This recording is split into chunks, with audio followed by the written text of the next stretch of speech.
Aujourd'hui, on va faire des grands-pères. Et oui, des grands-pères, un drôle de nom pour un dessert, hein?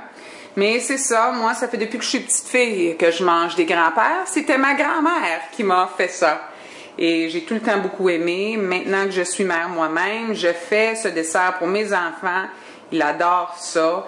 L'été, ça se fait avec des bleuets et aussi avec des framboises. C'est très bon avec des petits fruits.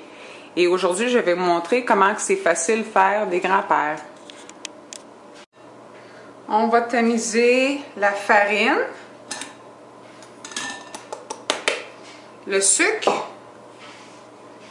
ici la poudre à pâte et le sel.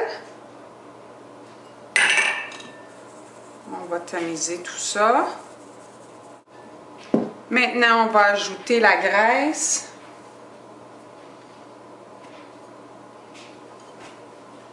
On va mélanger la farine et la graisse là, tranquillement pour avoir un nuage.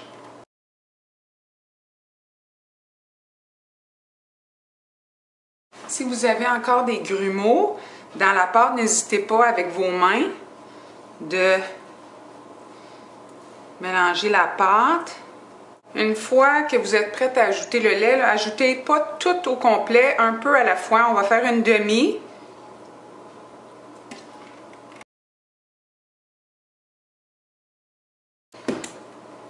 Comme vous pouvez voir, ça fait une pâte assez collante.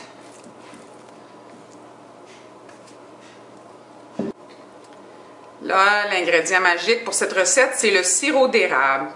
Nous, ici, au Canada, le sirop d'érable, c'est assez commun.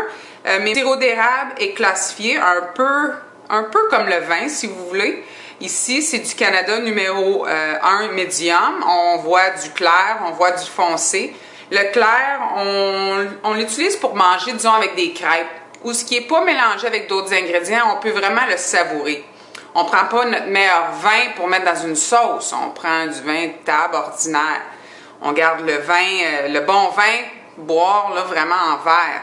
Donc, la même chose pour le sirop d'érable. C'est dispendieux. On utilise les qualités un peu moindres pour faire des gâteaux et des trucs comme ça. Là, je rouvre ma canne. J'ai besoin de 1,5 tasses de mon sirop. Et voilà. Là, j'avais 1 tasse d'eau. Là, j'ai mis 1,5 tasses de sirop d'érable. On va se rendre au four, là. Et voilà ma casserole. Je verse mon eau et mon sirop. Et je vais faire bouillir ça. Je ne suis pas sûre si ça se voit, là, mais on voit que la pâte, elle a levé. Juste le temps que ça a pris pour faire bouillir le sirop.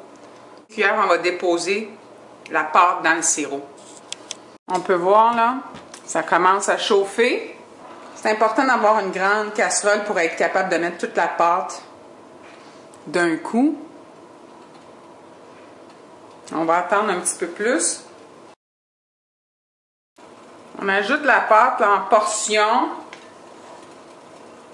pour avoir de la séparation entre chaque boule de pâte. Comme ça.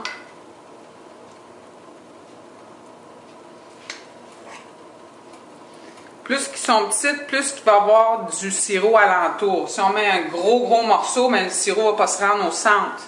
Il va falloir mettre le sirop par-dessus, puis ça ne goûte pas pareil. C'est meilleur si on fait des petites boules comme ça.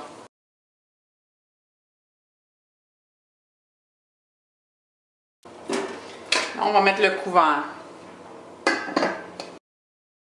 Pour vérifier si c'est prêt, allez-y au centre, là, parce qu'évidemment, c'est là où ça cuit le plus vite.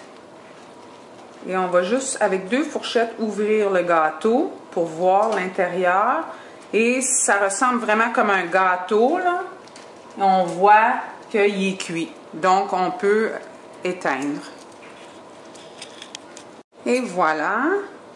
J'ai fermé la chaleur et on voit là ils sont bien cuits. En temps normal là c'est pas idéal de faire des trous dans tous les gâteaux, mais pour vous montrer ici c'est celui-là que j'ai utilisé pour vérifier, mais on va regarder dans celui-là et on voit c'est léger, c'est vraiment comme un gâteau. comme vous voyez là. Donc, pour servir, essayez avec une grosse cuillère de ne pas endommager votre gâteau. Et comme ça, là, placez ça dans le bol. Et un peu de sirop. Mettez-en pas trop parce qu'il faut en avoir pour tous les autres gâteaux. Et voilà. Ça a été super facile comme vous avez vu.